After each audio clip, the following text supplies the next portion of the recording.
Electric circuit समझते हो? बोलो। देखो, वायर का एक ऐसा नेटवर्क होता है जिससे होकर के इलेक्ट्रिक करंट पास करता, उसी को कहेंगे हम इलेक्ट्रिक सर्किट। समझे? जैसे उसको कह सकते हो कि इलेक्ट्रिक करंट जिस पाथ से होकर फ्लो करता है उसी पाथ को कहेंगे हम इलेक्ट्रिक सर्किट। जैसे मान लो तुम कि इसमें जो है एक ये सेल है, मान लो ये मान लेते हैं कि एक बल्ब है, एक मान लो कि ये अमीटर है, मान लेते हैं ये एक प्लग है। देखो इसको अगर हम स्विच ऑन कर दें, क्लोज कर दें, इसको क्लोज सर्किट, क्लोज की करते हैं, तो क्या लगा, इलेक्ट्रिक करंट इधर से फ्लो करने लगेगा, ये फ्लो करने लगेगा ना। इसी पाथ को कहते हैं हम इलेक्ट्रिक सर्किट। समझे? कंडक्टर का ऐसा पाथ, ऐसा नेटवर्क जिससे होकर इलेक्ट्रिक करंट जो है फ्लो करता है, उसी पाथ को हम कहेंगे इलेक्ट्रिक सर्किट। समझे? देखो, इलेक्ट्रिक सर्किट में कुछ कंपोनेंट्स जो यूज होता है उसका एनसीईआरटी में दिया हुआ, उसका सिंबॉलिक जो है रूप को लोग जान लो। जैसे यहां पर देखिए, ये क्या है, ये सेल है ना। इसको कहते हैं पॉजिटिव टर्मिनल और इसको कहते हैं नेगेटिव टर्मिनल। बैटरी समझते हो किसको कहते हैं? हाँ, कॉम्बिनेशन ऑफ सेल, दो या दो से अधिक सेल को अगर हम जोड़ दें, जोड़ते कैसे हैं, एडिंग कैसे करते हैं, एक का नेगेटिव दूसरे का पॉजिटिव, फिर नेगेटिव, इस तरह से अगर हम ऐड कर देते हैं तो इसको क्या कहेंगे हम? बैटरी कहेंगे। जैसे कि ये मान ये पॉजिटिव हो गया,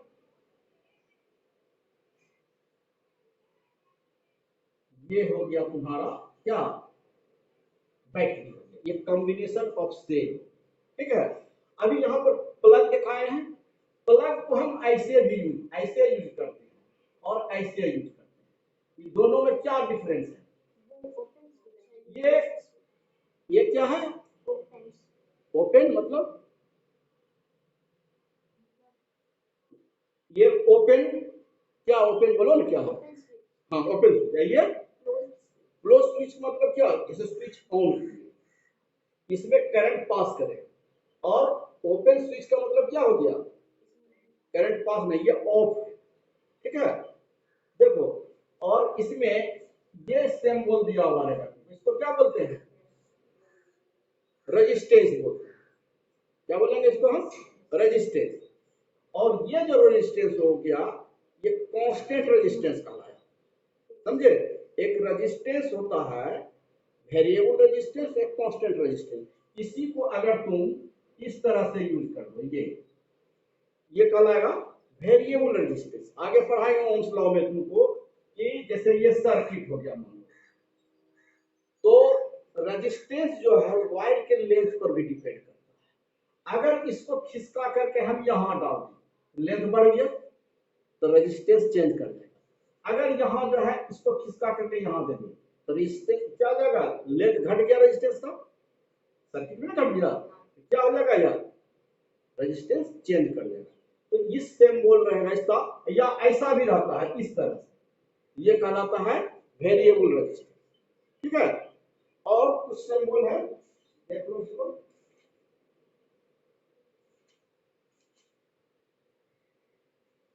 हाँ, जैसे कि देखो, ये एक वायर है, ये एक वायर है, एक वायर ये है,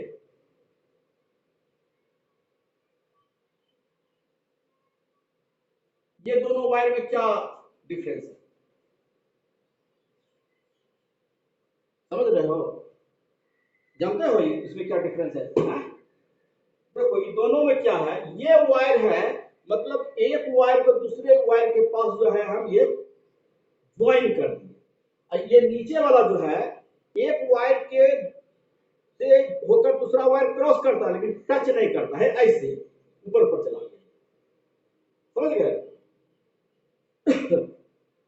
ये हो गया क्या, ज्वाइंट वायर हो गया। ये क्या हो जाएगा, ये ज्वाइंट वायर नहीं हुआ, दोनों में टच नहीं हो रहा है। और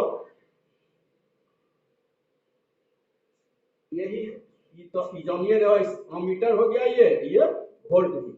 सिंबल खाली करना है तुम लोगों को, इसका डिटेल करना है 12 में, कोई दिक्कत नहीं, आगे पढ़ावे ना। अब देखो ओम्स लॉ पढ़ा है, बताओगे ओम्स लॉ के बारे में समझा, क्या है ओम्स लॉ, पढ़े हो?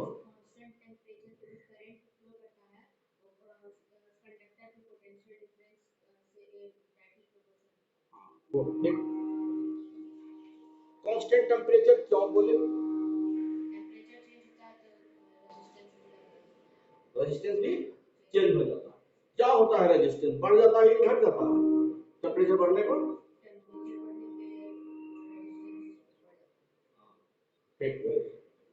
ये कंडक्टर के लिए केवल, समझे ना, अभी जो हम लोग कंडक्टर के लिए, एक होता है सेमी कंडक्टर, पढ़ना है तुमको, आगे पढ़ना है। ये तो तुम बोले ओनली फॉर कंडक्टर ना। तो देखो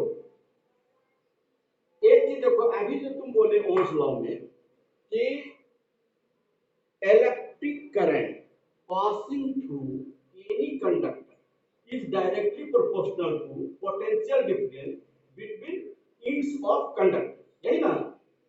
पोटेंशियल डिफरेंस अगर बढ़ेगा करंट भी क्या हो जाएगा, बढ़ जाएगा।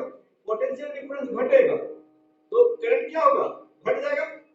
और अगर मान लेते हैं कि इसका मतलब है कोई भी कंडक्टर से इलेक्ट्रिक करंट तभी फ्लो करेगा जब दोनों एंड पर पोटेंशियल जो है अलग अलग होगा। अगर इक्वल पोटेंशियल होगा तो कभी भी इलेक्ट्रिक करंट पास नहीं करेगा, ठीक है। तो ओम्स लॉ में जो बताया वही ठीक है कि जैसे ये मान लेते हैं कंडक्टर है, मान लेते हैं ये पॉइंट हो गया, ये भी पॉइंट हो गया। अगर करंट इधर से इधर जा रहा है, इलेक्ट्रिक करंट इधर से इधर जा रहा है, तो पोटेंशियल ए पर ज्यादा होगा कि बी पर? ए पर ना होगा। इलेक्ट्रिक करंट चार्ज का फ्लो किधर होता है, हमेशा हाई पोटेंशियल से low potential.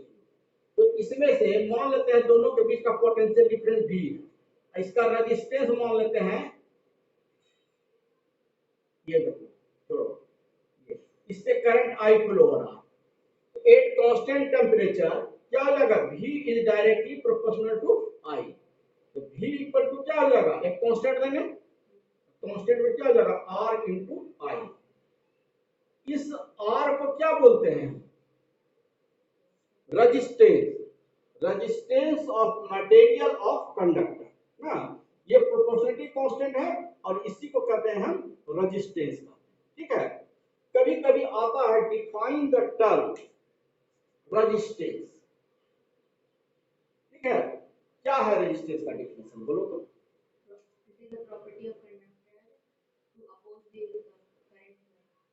Very good. Current के फ्लो, चार्ज के फ्लो में जो अपोजिंग होता है कंडक्टर द्वारा या कंडक्टर के मोलकुल्स द्वारा, उसी प्रॉपर्टी को कहेंगे उसका रेजिस्टेंस ना। अब देखो ये जो तुम हम लोग इसमें एक चीज और जरूर देना कि जैसे कि ओम्स लॉ में हम बोले ना कि एक constant temperature flow of electric current directly proportional to potential difference. और इसका जो है इसके साथ ही साथ वायर के फिजिकल, किसी भी फिजिकल प्रॉपर्टीज में चेंज नहीं, फिजिकल प्रॉपर्टी मतलब लेंथ चेंज नहीं हो ना, उसका जो है थिकनेस में कोई तरह का चेंज नहीं हो, जैसा है वैसा ही रहना चाहिए। अगर खींच करके इसी वायर को खींच करके हम थोड़ा लंबा कर दें तब ये लॉ नहीं लागू होगा। फिजिकल कंडीशन जो इसका है वह क्या होगा, वह वेरिएबल नहीं होना चाहिए, कांस्टेंट होना चाहिए। तब कांस्टेंट टेम्परेचर पर चलेगा। He is directly proportional to I. ठीक है, अब देखो डिपेंडेंस ऑफ आर। आर जैसे ये वायर है, ठीक है, ये वायर का रेजिस्टेंस क्या क्या चीज पर डिपेंड करता है। जैसे कि इसका लेंथ अगर बढ़ा देंगे तो रेजिस्टेंस बढ़ेगा कि घटेगा? बढ़ेगा। Resistance of wire is directly proportional to length, और R is universally proportional to क्या हो जाता है? Area of cross section, 1/8। Area of cross section समझते हो? अगर खाली एरिया लिखें क्या गलत हो जाएगा? अगर हम बोले कि R is inversely proportional to area of the wire, ये गलत होगा कि सही होगा? कैसे, क्या है डिफरेंस क्रॉस सेक्शन एरिया और एरिया में, जानते हो? जानना चाहिए। देखो जैसे ये, जैसे मान लेते हैं वायर, ये वायर है, इसका एरिया कहेगा कि पूरे एरिया हो गया, मतलब क्या? 2 पाई और एल। क्रॉस सेक्शन एरिया होगा, जब इसको पीस करोगे इस तरह से तो क्या होगा? एक पतला इसका डिस्क निकलेगा। तो वो जो सेक्शन इसका आया वो कहा क्रॉस सेक्शन। इसका एरिया क्या हो जाएगा? पाई आर स्क्वायर। तुम न्यूमेरिकल से बनाते होगे तो एक जगह क्या लिखते हो? पाई आर स्क्वायर लिखते हो। क्या वायर का एरिया होता है पाई आर स्क्वायर? नहीं लिखते हो। तो ये जो है क्रॉस सेक्शनल एरिया के इनवर्सली प्रोपोर्शनल। एरिया के प्रोपोर्शनल बोलेंगे तो गलत हो जाएगा, समझे? इस प्रकार अगर वायर जो है पतला हो जाएगा तब रेजिस्टेंस ज्यादा होगा कि मोटे वायर का रेजिस्टेंस ज्यादा होगा? ठीक, क्योंकि पतला रहेगा तो क्रॉस सेक्शन एरिया छोटा होगा, क्या हो जाएगा? यूनिवर्सली प्रोपोर्शनल रेजिस्टेंस बढ़ जाएगा ना। अगर इस दोनों को कंबाइन करके लिखते हैं तो R is directly proportional to हो जाएगा L/A। अगर R इक्वल टू देंगे, एक कांस्टेंट देना पड़ेगा, इसको पढ़ते हैं रो, L/A, वेयर रो को क्या बोलते हैं? रेजिस्टिविटी। स्पेसिफिक रेजिस्टेंस समझते हो ना? नाम नहीं सुने हो? इसी को कहते हैं स्पेसिफिक रेजिस्टेंस, समझे? स्पेसिफिक रेजिस्टेंस और रेजिस्टिविटी दोनों एक ही चीज, ठीक है? तो रो क्या है यहाँ? रेजिस्टिविटी। इसी को हम स्पेसिफिक रेजिस्टेंस भी बोलते हैं, स्पेसिफिक रेजिस्टेंस, ठीक है? अब तुमको कभी कभी आता है question, define the term resistivity of material. क्या है रेजिस्टिविटी का डिफाइन करने के लिए कहेगा, बता सकते हो? अच्छा एक चीज जान लो तुम लोग, रेजिस्टेंस का एसआई यूनिट क्या होता है? ओम होता है। यहां पर SI unit of R equal to क्या आ जाएगा? ओम। इसको ऐसे, ठीक है, सिंबॉलिक ये हो गया, इसी को कहते हैं ओम का। अब तुमको कहेगा रेजिस्टिविटी को डिफाइन करने के लिए, तो इसको देखो, अगर हम यहाँ L बराबर 1 कर दें, क्रॉस सेक्शनल एरिया 1 कर दें, तो रो इक्वल टू क्या हो जाएगा? R हो जाएगा। तो दिक्कत, इसी चीज को लैंग्वेज में लिख दो, यही रेजिस्टिविटी का डिफिनेशन। बताओ क्या लिखोगे लैंग्वेज में? Resistivity is the amount of resistance in conductor of length 1 and area of resistance. बस यही हो गया, करने की कोई जरूरत नहीं है। यानी the resistance of per unit length and per unit cross sectional area is called resistivity ना। यूनिट क्रॉस सेक्शनल एरिया और यूनिट लेंथ का जो रेजिस्टेंस होगा उसी को कहेंगे रेजिस्टिविटी, समझे? अब एक चीज बताओ, तुम अभी बताया तुम कि टेम्परेचर अगर इंक्रीज करता है तो रेजिस्टेंस क्या होता है, बढ़ जाता है। रेजिस्टिविटी पर क्या इफेक्ट पड़ेगा,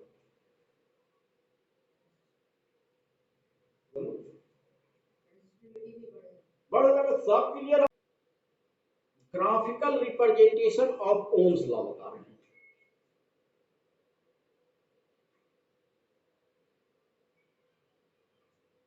रिप्रेजेंटेशन ऑफ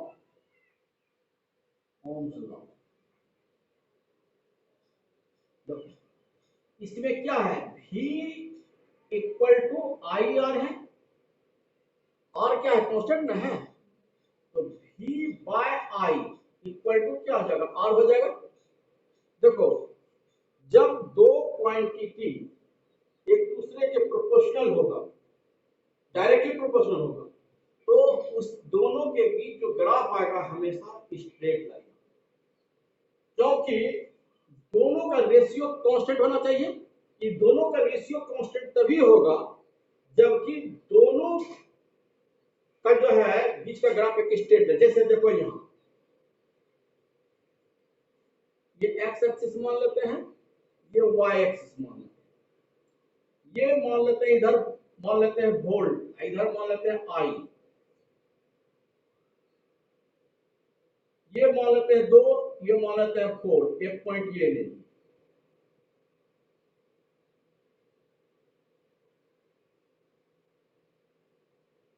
ये मान लेते हैं 4, ये मान लेते हैं 8, इस तरह से। देखो इसमें से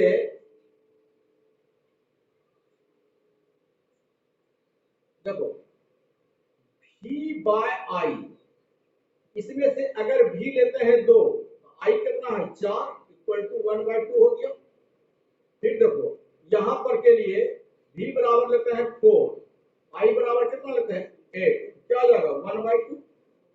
इस प्रकार जो है पोटेंशियल डिफरेंस और इलेक्ट्रिक करंट के बीच का ग्राफ क्या होगा, एक स्ट्रेट लाइन। यही हो गया graphical representation of Ohm's law. कभी कभी पूछ देता है क्वेश्चन इस तरह से, ओम्स लॉ लिख देगा, कहेगा ओम्स लॉ का ग्राफिकल रिप्रेजेंटेशन क्या हो जाएगा,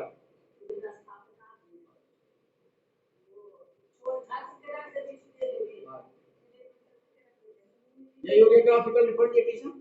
पहला क्वेश्चन में क्या कर रहा है, एक नंबर क्वेश्चन में ए और बी करके दिया। ए नंबर में कर रहा है कि how much current will an electric bulb draw from 220 volt, भी दिया हुआ है, V इक्वल टू हो जाएगा 220 वोल्ट।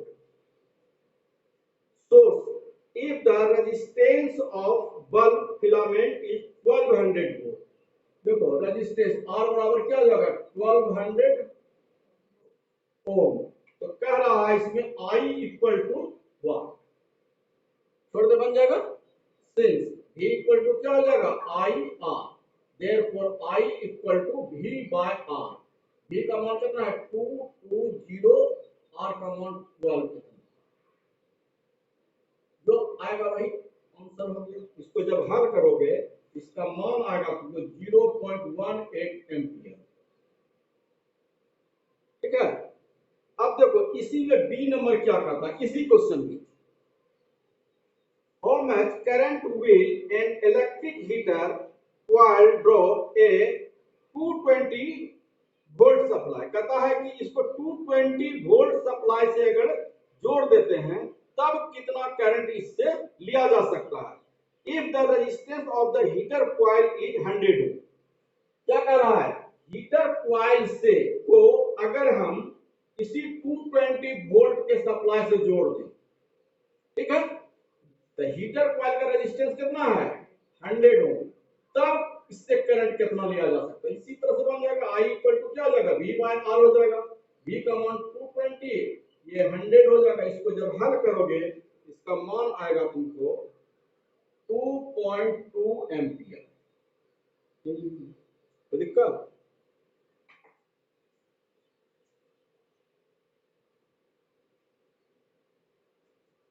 क्या हो रहा है, ठीक से देखो question number 2, the potential difference between two terminals of an electric heater is 60 volt.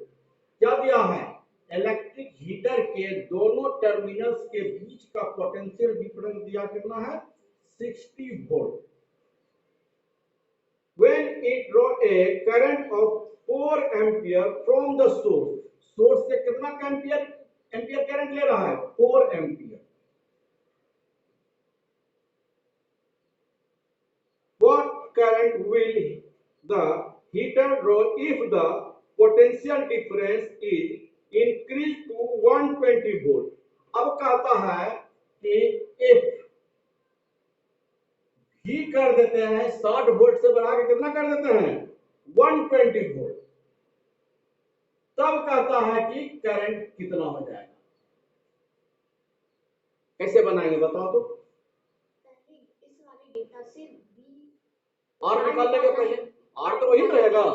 तो यहां जब since v equal to I R होता है ना, इसलिए आर बराबर क्या हो जाएगा? v by I. v का मान कितना है? 60.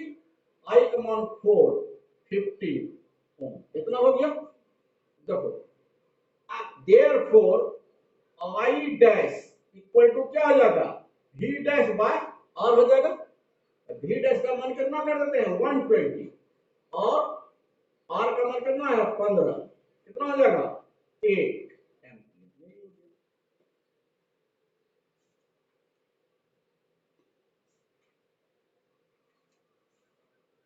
देखो इसमें grouping of resistance next day पढ़ाएंगे. इसका न्यूमेरिकल 2-3 को और है बताते हैं, खत्म हो जाएगा. देखो थर्ड नंबर क्वेश्चन में क्या कहता है? Resistance of a metal wire of length 1 metre is 26 ohm. देखो लेंथ कितना दिया हुआ है? 1 मीटर और रेजिस्टेंस कितना दिया हुआ है? 26 ओम. at 20 degree centigrade. If the diameter of the wire is 0.3 millimeter, diameter को 2 से डिवाइड कर देंगे तो क्या हो जाएगा? रेडियस निकल जाएगा. तो r बराबर हो जाएगा 0.3/2 मिलीमीटर. 0.3/2 मिलीमीटर को मीटर में बदलने के लिए कितना मल्टीप्लाई करना पड़ेगा? बोलो. हाँ 1/1000 ना. 1 मिलीमीटर बराबर हो जाता है 10 टू द पावर -3 मीटर. यहाँ क्या आ जाएगा? 10 टू द पावर -3 मीटर. सबको जो है ऐसा यूनिट में लाएंगे तब ना बनाएंगे. इतना हो गया. What will be the resistivity of the material at that temperature? देखो resistivity rho equal to what?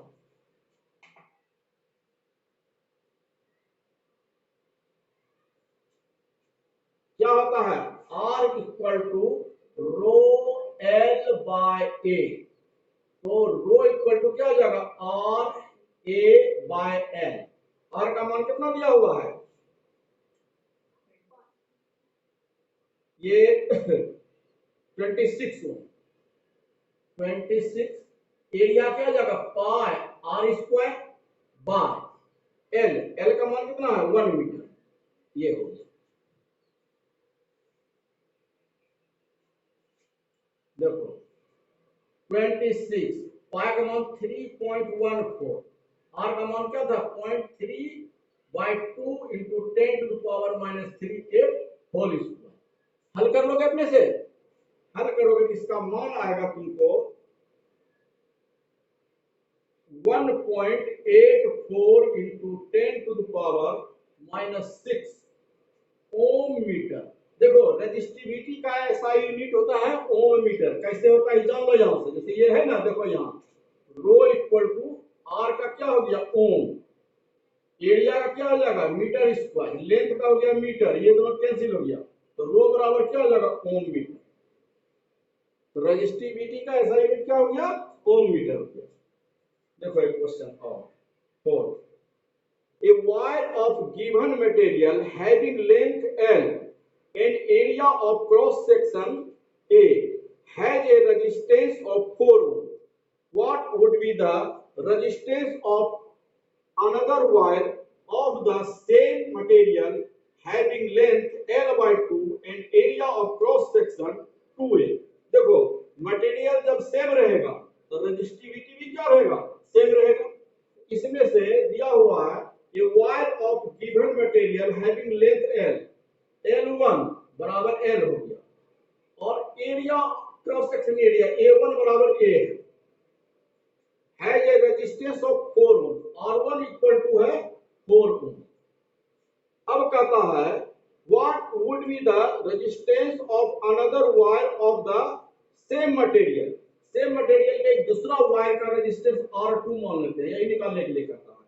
जबकि कहता है having length L by 2, L2 बराबर क्या हो गया L by 2 और क्रॉस सेक्शनल एरिया कहता है कि 2 टाइम्स हो जाता है, A2 बराबर 2A हो जाता है। ठीक है, बन जाएगा। देखो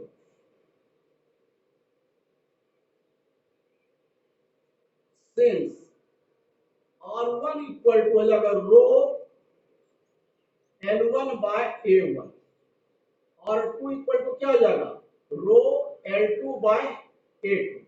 therefore R2 by R1 equal to क्या हो जाएगा rho L2 by A2 by rho L1 by A1।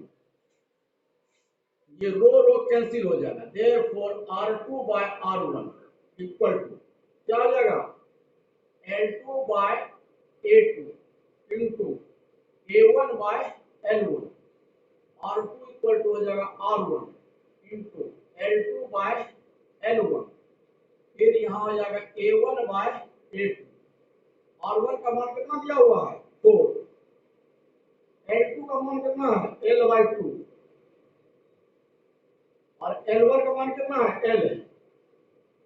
A1 है A, A2 कितना है 2A, A cancel L cancel, यहाँ कट के क्या जाएगा 1 बचेगा 1।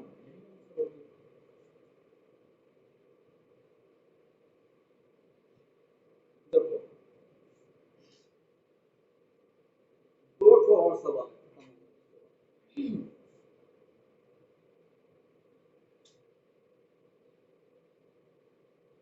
इसमें कहता है a wire of 10 ohm resistance is straight to thrice its original length, what will be new resistance and new resistivity.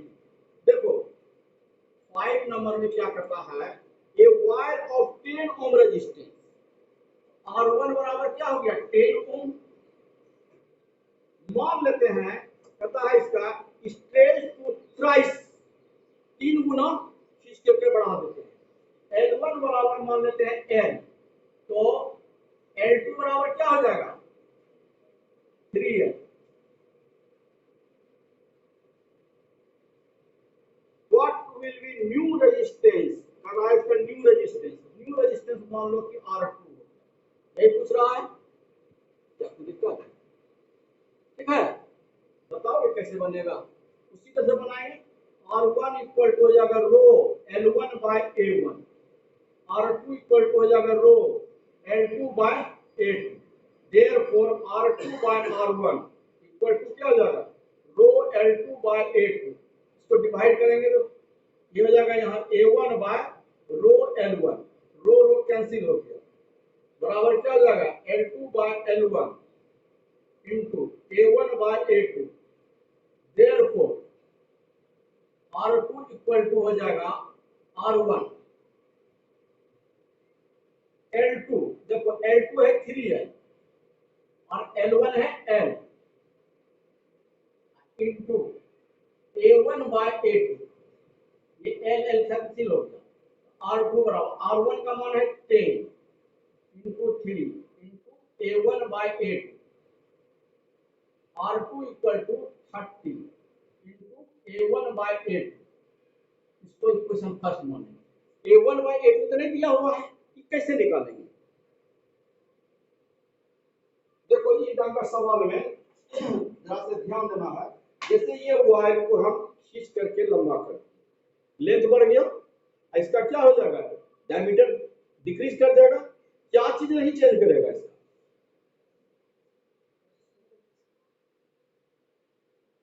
Volume change नहीं करेगा ना। कोई भी चीज का शेप अगर चेंज कर दोगे उसका वॉल्यूम वॉल्यूम तो वही रहेगा। क्या हो जाएगा, initial volume equal to final volume होगा। कोई दिक्कत इसमें, देखो तो यहां हो जाएगा बट इनिशियल वॉल्यूम बराबर क्या हो जाएगा, फाइनल वॉल्यूम। इनिशियल वॉल्यूम बराबर क्या होता है, cross section area into length. क्या हो जाएगा, क्रॉस सेक्शन एरिया कितना था, A1 था, लेंथ क्या है L1, और जब खींच दिए तो क्या हो जाएगा, cross section area A2, length क्या हो जाएगा L2। हमको A1 बाय A2 चाहिए, A1 by A2 equal to क्या हो जाएगा L2 बाय L1। देखो L2 कितना हो गया था 3L, L1 L है, ये कैंसिल हो गया। देयरफॉर फ्रॉम फर्स्ट, अब देखो R2 इक्वल टू क्या हो जाएगा 30 इंटू A1 बाय A2 का मान कितना है 3, क्या हो जाएगा 90 ओम, यही हो गया।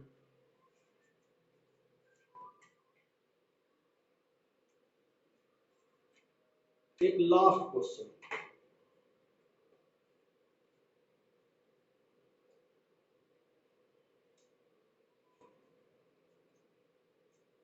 इसमें कहता है ये वायर है, ये resistance of 16 ohm, if a melted and drawn into a wire of half length, what is the percentage change in its resistance। देखो ये वायर है, रेजिस्टेंस ऑफ क्या कहता है 16 ओम, R1 इक्वल टू है 16 ओम। ये 6 number question.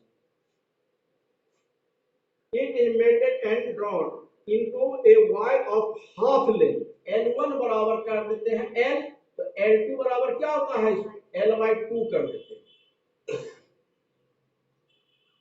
What is the percentage change in its resistance। देखो मान लेते हैं कि let final resistance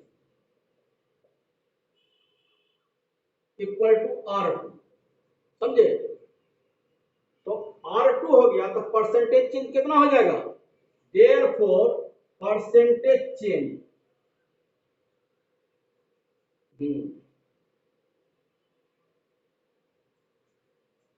R1 minus R2 by R1 हो जाएगा, इनटू क्या हो जाएगा 100, इसी निकालते हैं। R1 से हो गया R2, तो चेंज कितना हुआ R1 minus R2, per unit change कितना हुआ बाय इतना, 100 में कितना इतना हो गया, इतना बराबर कर रहा है 1। देखो इसमें से जैसे अभी निकाले, सिंस R1 बराबर क्या हो जाएगा रो L1 by A1, R2 equal to हो जाएगा rho L2 by A2, therefore R2 by R1 equal to rho L2 by A2 into ये ऊपर चला जाएगा तो A1 by rho L1, therefore R2 equal to हो जाएगा R1 इनटू ये हो जाएगा A1 by A2 into L2 by L1। इसको इक्वेशन फर्स्ट मान लो। अब देखो इसमें से तुमको इसमें क्या चीज कांस्टेंट रह जाएगा, वॉल्यूम। यहां लिखेंगे but V1 equal to V2 यानी वॉल्यूम। V1 क्या हो जाएगा L1 A1 equal to L2 A2, तो A1 by A2 equal to क्या हो जाएगा L2 by L1, therefore from first R2 equal क्या हो जाएगा R1 A1 बाय A2 के जगह हो जाएगा L2 बाय L1, फिर इनटू क्या है यहाँ L2 by L1 equal to R1 L2 by L1 के whole square.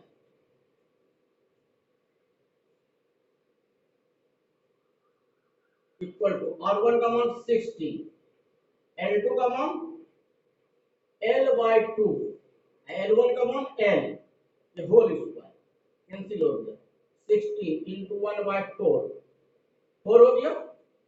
Therefore percentage change in resistance